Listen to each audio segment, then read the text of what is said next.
this is Kerri with ExitNest.com, here to give you the top 5 tips for sprucing up your bathroom on a budget.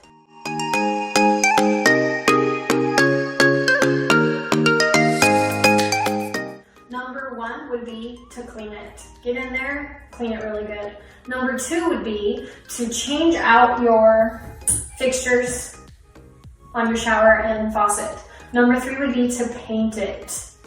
It's amazing what a can of paint in a few hours out of your day will do. Number 4 would be to replace your light fixture and exhaust fan. And number 5 would be to re-caulk it.